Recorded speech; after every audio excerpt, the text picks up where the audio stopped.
Greetings, my dear listeners. I would like to introduce myself as the Lunar Skald.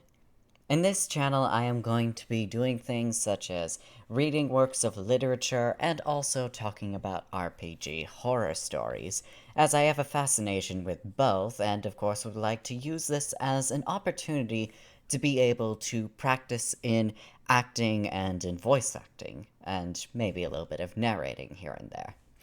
For this video, however, I would like to talk about a book that has been highly prized for nearly my entire life, ever since I had an interest in Sengoku Jidai history and in Japanese culture, and even further in Japanese history in general.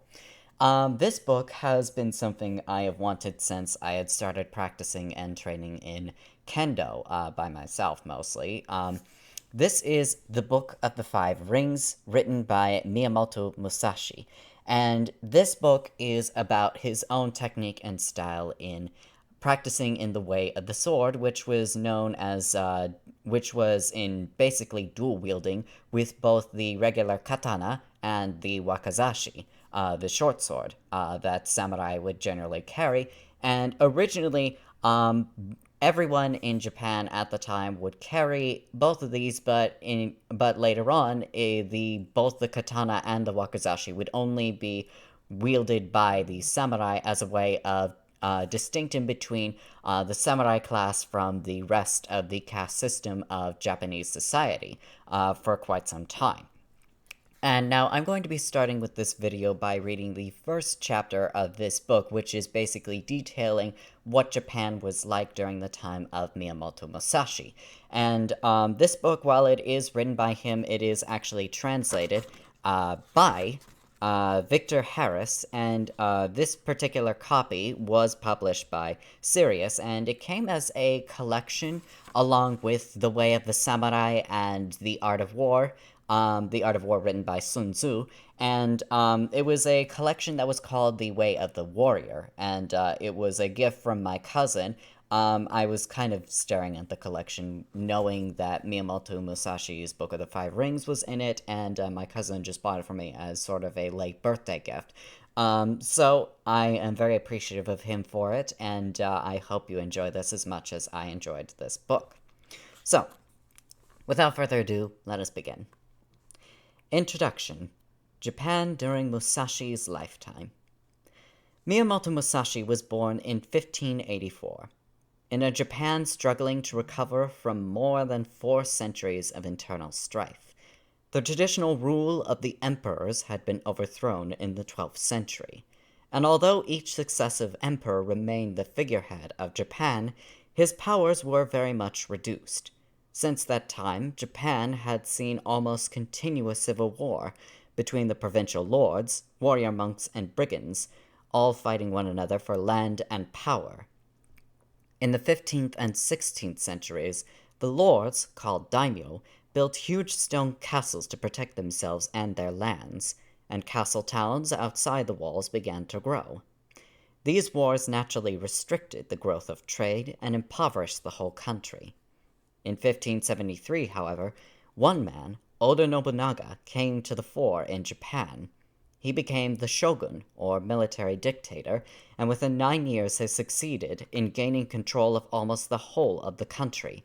When Nobunaga was assassinated in 1582 by Akechi Mitsuhide, a commoner took over the government. Toyotomi Hideyoshi continued the work of unifying Japan, ruthlessly putting down any traces of insurrection. He revived the old gulf between the warriors of Japan, the samurai, and the commoners by introducing restrictions on the wearing of swords. Hideyoshi's sword hunt, as it was known, meant that only samurai were allowed to wear 2 swords, the short one, which everyone could wear, and the long one, which distinguished the samurai from the rest of the population. Although Hideyoshi did much to settle Japan and increase trade with the outside world, by the time of his death in 1598, internal disturbances still had not been completely eliminated.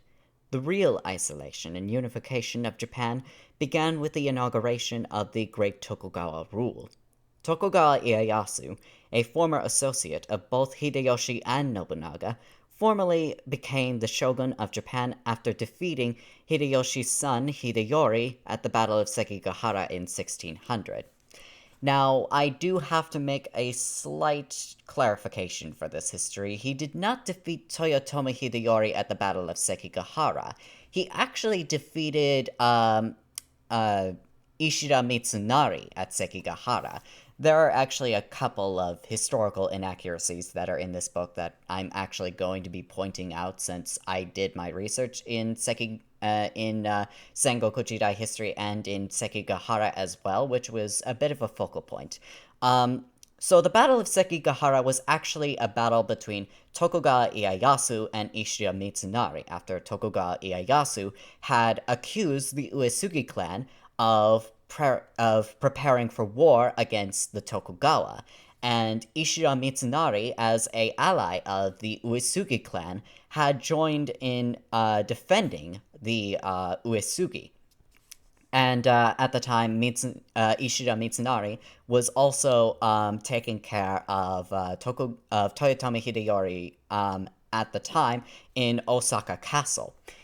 He also had a bit of a problem where, at the time, Toyotomi Hideyoshi had set up these 5 regions. Ishida Mitsunari was one of the primary regions, while Tokugawa Ieyasu was another. He had gained the influence of 2 other regions, while Mitsunari Ishida had one other ally, and he also had a number of other allies, and this led into a conflict known as the Sekigahara Campaign, which was a conflict between what was known as the Western Army, which was loyal to the Toyotomi clan under Ishida Mitsunari, and the Eastern Army, which was all of the forces loyal to Tokugawa Ieyasu, and this led to the Battle of Sekigahara, and it came to a head in the year 1600. And there's going to be another historical inaccuracy mentioned in this book, but I will get to it when it appears. So, let's see, where was I? Ieyasu established his government at Edo, present-day Tokyo, where he had a huge castle. His was a stable, peaceful government, which began a period of Japanese history that lasted until the Imperial Restoration of 1868. For although Ieyasu died in 1616, members of his family succeeded one another, and the title shogun became virtually hereditary for the Tokugawa. Ieyasu was determined to ensure his family's dictatorship. To this end, he paid lip service to the emperor in Kyoto, who remained the titular head of Japan, while curtailing his duties and involvement in the government.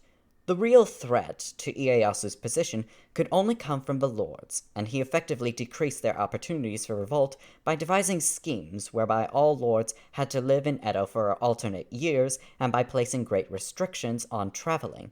He allotted land in exchange for oaths of allegiance, and gave the provincial castles around Edo to members of his own family. He also employed a network of secret police and assassins. A rigid class structure. The Tokugawa period marks a great change in the social history of Japan. The bureaucracy of the Tokugawas was all-pervading. Not only were education, law, government, and social class controlled, but even the costume and behavior of each class. The traditional class consciousness of Japan hardened into a rigid class structure.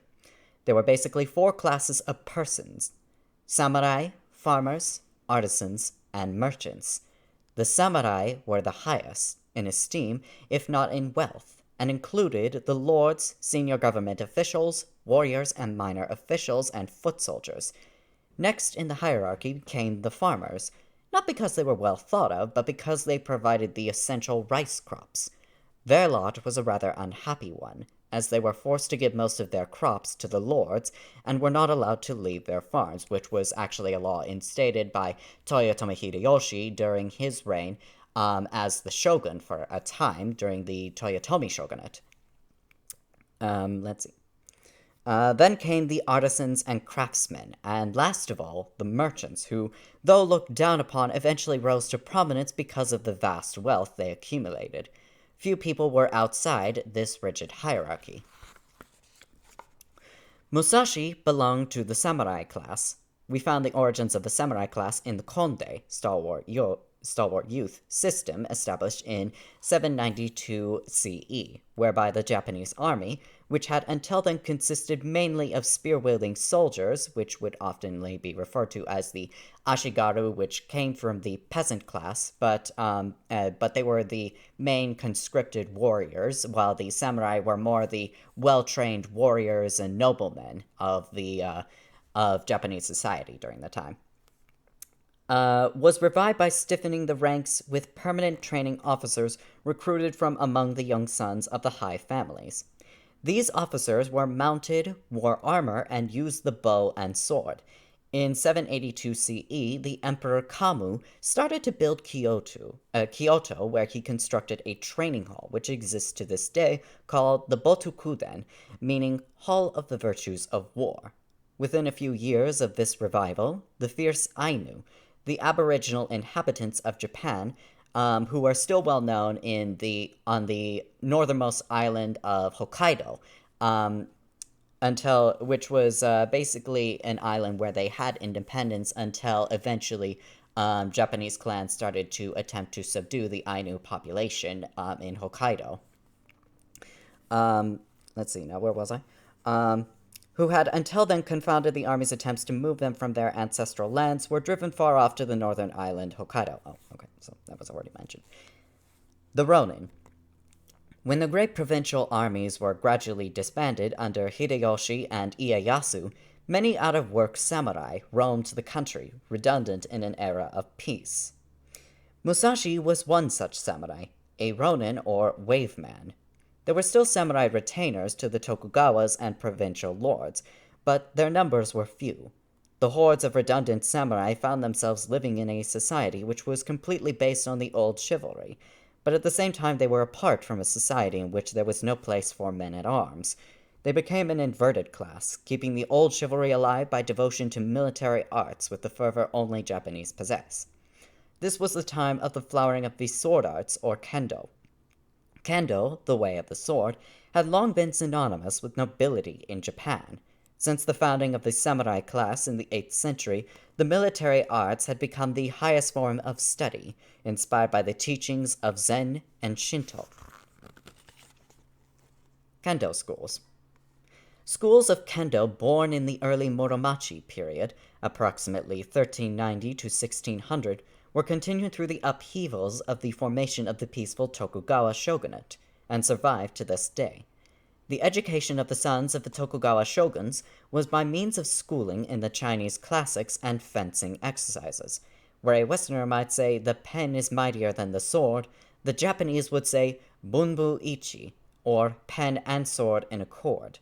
Today, prominent businessmen and political figures in Japan still practice the old traditions of kendo schools, preserving the forms of several hundred years ago. To sum up, Musashi was a Ronin at a time when the samurai were formally considered to be the elite, but actually had no means of livelihood unless they owned lands and castles. Many Ronin put up their swords and became artisans, but others, like Musashi, pursued the ideal of the warrior, searching for enlightenment through the perilous paths of kendo. Duels of revenge and tests of skill were commonplace, and fencing schools multiplied.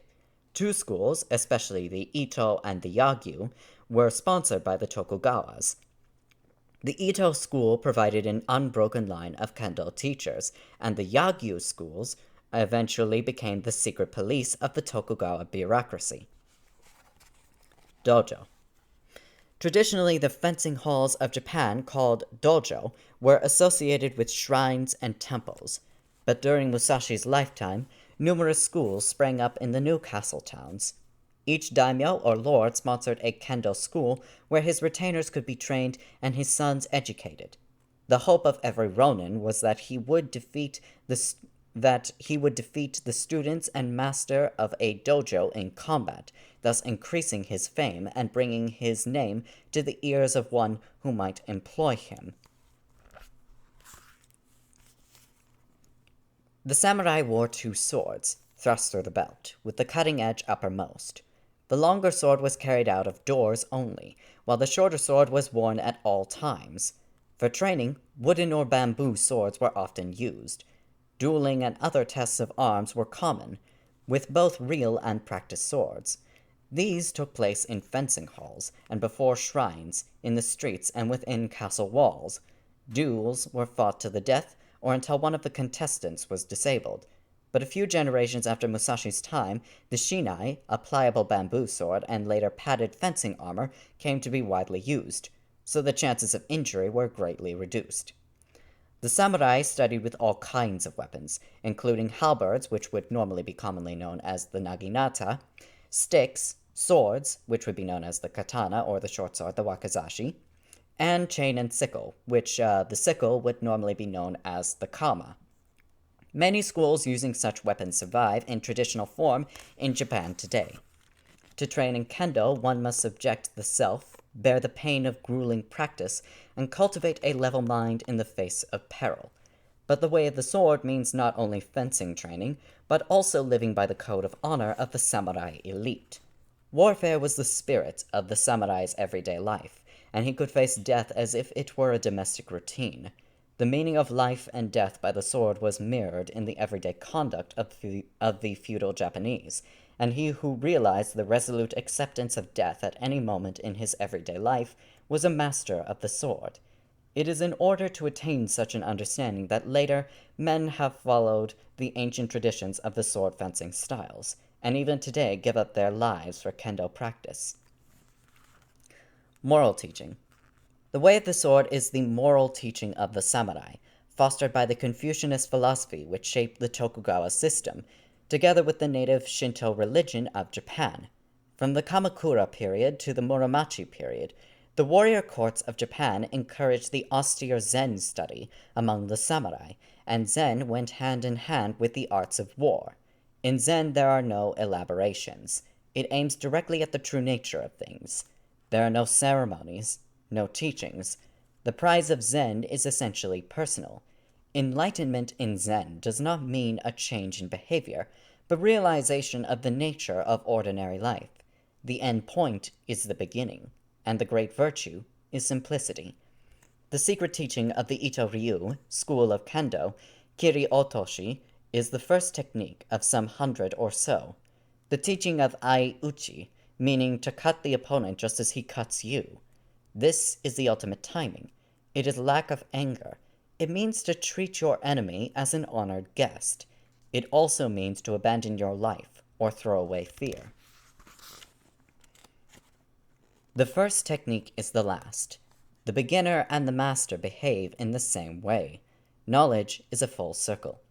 The first of Musashi's chapter headings is ground for the basis of kendo and Zen, and the last is void, for that understanding which can only be expressed as nothingness. The teachings of kendo are like the fierce verbal forays to which the Zen student is subjected, assailed with doubts and misery, his mind and spirit in a whirl. The student is gradually guided to realization and understanding by his teacher. The kendo student practices furiously, thousands of cuts morning and night, learning fierce techniques of horrible war until eventually sword becomes no sword. Intention becomes no intention. A spontaneous knowledge of every situation. The first elementary teacher becomes the highest knowledge, and the master still continues to practice this simple training, his evening prayer. And that is the end of Japan in the life of Miyamoto Musashi, with a little bit of knowledge about how he practices in his art and the way things work. If you are interested in seeing more of this content and being able to hear more of my narrations, my readings, and anything else, then feel free to subscribe, hit the like button if you enjoyed this content and this reading, and I hope to see you the next time in a future reading. Until next time, enjoy this evening, and have a good rest.